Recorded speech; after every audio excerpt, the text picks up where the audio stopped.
नमः। ओम श्री गणेशाय नमः। श्री सीताराम नमः। श्री राधे श्याम नमः। उमापति महादेव की जय। श्री गुरुवे नमः। श्री हनुमते विराजिए। सब संतन की जय, सब भक्तन की जय। जय जय सीताराम। जय जय राधे श्याम। श्री हरिवंश, श्री हरिवंश, श्री हरि। निर्माण मोहा जित संग दोषा, अध्यात्म नित्या विनीत वृत कामः, द्वंद्व विर्मुक्तः सुखदः दुःख संज्ञ, गच्छन्त्यमूढ़ः पद्मव्ययम् ततः। पुरुषोत्तम योग श्लोक संख्या नंबर 5। जो झूठी प्रतिष्ठा मोह तथा कुसंगति से मुक्त है, जो शाश्वत तत्व को समझते हैं, जिन्होंने भौतिक काम को नष्ट कर दिया है, जो सुख तथा दुख के द्वंद्व से मुक्त हैं और जो मोह रहित होकर परम पुरुष के शरणागत होना जानते हैं, वह उस शाश्वत राज्य को प्राप्त होते हैं। जय जय सीताराम। जय जय राधे श्याम। यहाँ पर शरणागति का बहुत ही सुंदर वर्णन हुआ है। इसीलिए उन्होंने प्रथम योग्यता की आवश्यकता बताई है कि भी मिथ्या अहंकार से मोहित ना होना।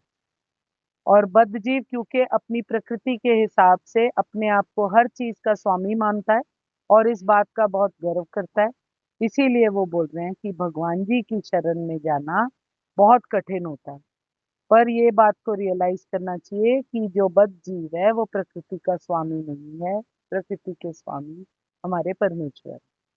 उस मोह से हमको मुक्त होना जरूरी है, तभी हमारी शरणागति की प्रक्रिया प्रारंभ हो सकती है और तभी हमें भगवान जी के गोलोक धाम के द्वार खुल सकते हैं।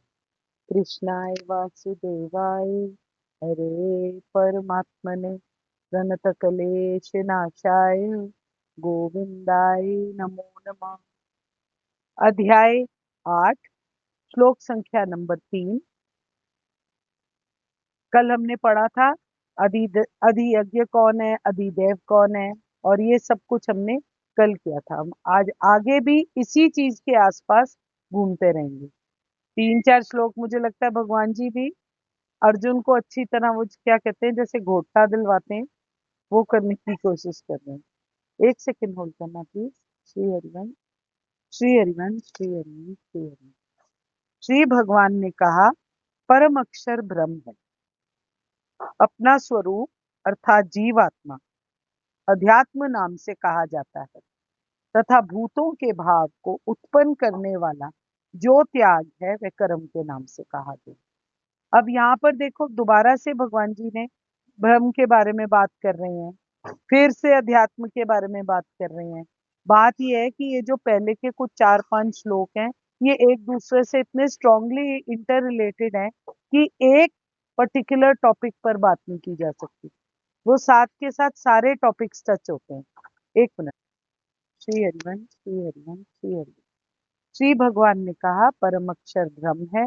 अपना स्वरूप अर्थात जीवात्मा अध्यात्म नाम से कहा जाता है तथा भूतों के भाव को उत्पन्न करने वाला जो त्याग है वो कर्म नाम से कहा गया। भगवान जी कहते हैं कि ब्रह्म वो है जिसका कभी नाश नहीं होता, जो सबसे बड़ा है, जो सबका आधार है, जो असीम है, जिसको हम कैलकुलेट नहीं कर सकते, जो अनंत है, उसको ब्रह्म तत्व के नाम से जानते हैं। यही ब्रह्म तत्व जब हमारे शरीर के अंदर, हमारे शरीर के भीतर चेतना के रूप में सब कुछ महसूस करता है, तो उसको हम अध्यात्म या आत्मा के नाम से जानते हैं। ब्रह्म परम अक्षर है। ये अक्षय है जो कभी भी खत्म नहीं होता, इसका कभी भी नाश नहीं होता। अपनी आत्मा के स्वरूप को जानने को भगवान जी अध्यात्म कहते हैं। इस संसार को बनाने की क्रिया को कर्म कहते हैं। पर यहाँ पर जो हम कर्म के बारे में बात कर रहे हैं वो साधारण क्रिया नहीं है। सारी सृष्टि का निर्माण का वर्णन उसका क्रिया कर्म। हमारे अंदर जो भावनाएं उठती हैं, और जो हम स्वभाव से अलग अलग चीजों के लिए इच्छाएं करते रहते हैं, उनको भी कर्म के नाम से जाना जाता है। ठीक है। पहला, ये संसार को बनाने की क्रिया कर्म है, भगवान जी करते हैं, सृष्टि रचते हैं। ये साधारण क्रिया नहीं है। सारी सृष्टि का निर्माण करना हमारे लोगों के लिए पॉसिबल नहीं, वो सिर्फ परमात्मा कर सकते हैं, इसलिए उसको क्रिया कर्म कहते हैं। पर हमारे अंदर जो भावनाएं उठती हैं, जो अलग अलग चीजों को देखकर, जो इंद्रियों की मजबूरी से हम जो क्या कहते हैं इन्फ्लुएंस हो जाते हैं उन चीजों से, उन जो जिसको देख देख कर हम इन्फ्लुएंस होते हैं, अलग अलग चीजों के लिए हमारे दिमाग में जो भावनाएं आती हैं, फिर हम उनका त्याग करते हैं, उसको कर्म कहते हैं। अधिभूत उस सृष्टि को कहते हैं जो लगातार नाश होती रहती है। अधिभूत उस सृष्टि का नाम है जो लगातार नाश होती रहती है। ये ब्रह्म से बिल्कुल ऑपोजिट है। ब्रह्म परमानेंट है और अधिभूत जो है वो नाश होती रहती है। भगवान जी, सृष्टि जो लगातार बनती है उसको कर्म कहते हैं। साइड बाय साइड सृष्टि बिगड़ती भी जा रही है, उसको हम अधिभूत कहते हैं। अब समझ के, एक बार साथ साथ कर्म भी हो रहा है, सृष्टि बनती भी जा रही है, भगवान जी बना रहे हैं, और साइड बाय साइड ही वो नाश भी होती जा रही है, इसीलिए उसको अधिभूत का नाम जा रहा है। ब्रह्म तत्व का कभी भी नाश नहीं होता, वो परमानेंट रहता है। पर आकाश, भूमि, वायु, आग, पानी बनते हैं फिर बिगड़ जाते हैं। करोड़ों प्राणी पैदा होते हैं, करोड़ों प्राणी मरते भी जा रहे हैं, सब अधिभूत है।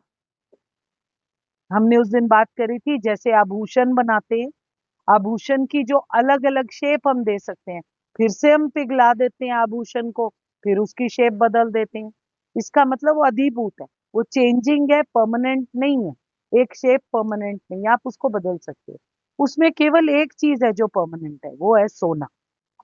सोने को पिघलाकर हम चीज बनाते हैं, इसीलिए सोना परमानेंट है, जिसको ब्रह्म कहा जाएगा। और आभूषण जो अलग अलग शेप और डिजाइन में बनाए जाते हैं, उसको हम अधिभूत के नाम से जानते हैं। अधिदेव है जो पुरुष है, राम राम, जो परम पुरुष है, और साथ में जो देवता है, उनको हम अधिदेव कहते हैं। आध्यात्मिक भाषा में पुरुष उस शरीर या तत्व का नाम है जो भी चेतन से व्यापक हो। हमारी आत्मा इसमें इंक्लूडेड है। आध्यात्मिक भाषा में पुरुष उस शरीर को कहते हैं जो तत्व का नाम है, जो चेतन से व्यापक है। ठीक है। यहाँ पर नारी पुरुष वाली बात नहीं हो रही। जो हर जगह व्याप्त है वो है पुरुष, वो है परमात्मा, वो है चेतन तत्व जो सारी सृष्टि में व्यापक है। इसको हम अधिदैव कहते हैं, या इसको हम ईश्वर के नाम से भी जानते हैं। जो ब्रह्म के जो रूप, जो सृष्टि चलाता है, इसको अधिदैव कहते हैं। देवता, ये सब चीजें मिलकर भगवान जी के साथ इसको अधिदैव कहा जाता है। फिर आता है अधियज्ञ। अधियज्ञ है जीव। जैसे अविनाशी ब्रह्म जो सृष्टि चलाता है, उसको हम अधिदैव के नाम से जानते हैं। जब वो चेतन ब्रह्म के रूप में एक शरीर में व्याप्त होकर उसको चलाता है, उसको अधियज्ञ कहते हैं। फिर से पढ़ती हूँ। अधियज्ञ है जैसे एक जीव है जो पूरी सृष्टि चलाते हैं भगवान जी, उनको, वो अविनाशी हैं, वो सर्वव्यापी हैं, उनको हम अधिदैव के नाम से जानते हैं। ठीक है। पर ये जब चेतन शक्ति, ये जब ब्रह्म एक शरीर में जाकर बस जाता है और उस शरीर की गतिविधियां चलाई जाती हैं, वो उस शरीर में व्याप्त होकर उसको चलाता है, उसको हम अधियज्ञ कहते हैं, या उसको हम जीव कहते हैं। परमात्मा कहते हैं कि ये जीव भी तो मैं ही हूँ, क्योंकि मेरी ही तो एक्सटेंशन है वो, कि अगर मैं परमात्मा हूँ तो मेरी एक्सटेंशन आत्मा है। इसलिए अधिदैव का एक छोटा सा पोर्शन अधि यज्ञ में एग्जिस्ट करता है। अधि यज्ञ में भगवान जी साक्षी रूप में बैठकर इंसान की सारी गतिविधियों को नोट करते हैं। इसका मतलब वो जो आत्मा है उसको हम अधियज्ञ के रूप में जानते हैं। जैसे ये शरीर है, ये अग्नि कुंड है। जो इंद्रियां हमारे शरीर में है, वो हवन करने वाली यज्ञकर्ता के रूप में है। वो सब कुछ भोग रही है। जो आहुतियां, जो जीवन रूपी अग्नि है वो भोगती है। जो आहुतियां उसमें डाली जाती हैं वो जीवन रूपी अग्नि उसको भोगती है। पांच इंद्रियां जो हैं वो बाहर के संसार को अनुभव करती हैं। अग्नि रूपी जीव उनको भोगता रहता है, सारी चीजों को। जैसे यज्ञ में हवन सामग्रियां डाली जाती हैं, इसीलिए इसको अधियज्ञ का नाम दिया गया। भगवान यहाँ पर ये बताते हैं कि ब्रह्म शब्द जो है वो निराकार, निर्गुण, सच्चिदानंद घन परमात्मा का वाचक है। एक सेकंड। ब्रह्म शब्द निर्गुण, निराकार, परमात्मा का वाचक है। वेद, ब्रह्मा और प्रकृति आदि का नहीं। फिर से बोलती हूँ, ब्रह्म शब्द निर्गुण, निराकार, सच्चिदानंद घन परमात्मा का वाचक है। वेद, ब्रह्मा और प्रकृति का नहीं। जो सबसे श्रेष्ठ और सूक्ष्म है उसी को हम परम नाम से जानते हैं। पर ब्रह्म अक्षर के नाम से जिन तत्वों का निर्देश किया जाता है वो सबकी अपेक्षा श्रेष्ठ हैं और एकमात्र पर ब्रह्म परमात्मा ही हो सकते हैं। इसीलिए उनको परम अक्षर के नाम से कहा जाता है। ये पर ब्रह्म परमात्मा और भगवान एक ही तत्व है। ये एक ही है। भगवान कहते हैं कि अविनाशी और दिव्य जीव ब्रह्म कहलाता है। फिर से पढ़ती हूँ। भगवान जी कहते हैं कि अविनाशी और दिव्य जीव ब्रह्म कहलाता है। उसका नित्य स्वभाव जो है उसको हम अध्यात्म या आत्म के नाम से जानते हैं। भगवान कहते हैं अविनाशी और दिव्य जीव ब्रह्म कहलाता है। उस ब्रह्म का जो स्वभाव है, नित्य स्वभाव, उसको हम अध्यात्म के नाम से जानते हैं। जीव की भौतिक शरीर से संबंधित जितनी भी गतिविधियां, कर्म या सकाम कर्म है, उनको हम सकाम कर्म कहते हैं। जो भी गतिविधियां वो इस शरीर में बैठकर करता है जीव, भौतिक शरीर से संबंधित, इस प्रकृति से संबंधित जो भी वो एक्शंस, थॉट्स या सब कुछ रखता है, उसको हम सकाम कर्म के नाम से जानते हैं। अब यहाँ पर हमने 6 टाइप के तत्वों के बारे में बात करी। इनकी टोटलिटी अक्षर ब्रह्म कहते हैं। टोटल जो ये समझ लेता है वो परमात्मा को जान लेता है। कौन सी 6 टाइप की चीजों के बारे में हम यहाँ पर बात कर रहे हैं? 6 टाइप की चीजों के बारे में है, जैसे अध्यात्म, कर्म, अधिभूत, अधिदैव, अधियज्ञ, और मरते समय हमें क्या करना चाहिए। ये 6 टाइप के तत्व अक्षर ब्रह्म कहलाते हैं। जो ये समझ जाता है वो परमात्मा को जान जाता है। जो इसे पूर्ण ज्ञान को जानता हुआ मर जाता है वो परमात्मा का हो जाता है। वो भी सच्चिदानंद घन अविनाशी ब्रह्म हो जाता है।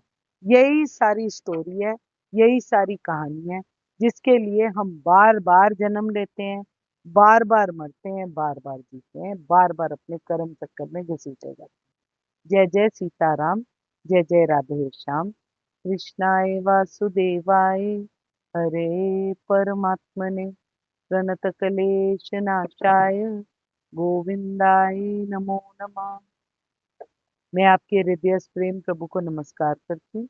अगर मुझसे कोई भूल त्रुटि है तो कृपया मुझे क्षमा कीजिए। जय जय सीताराम, जय जय राधे श्याम। श्री हरिओम, श्री हरिओम, श्री हरि।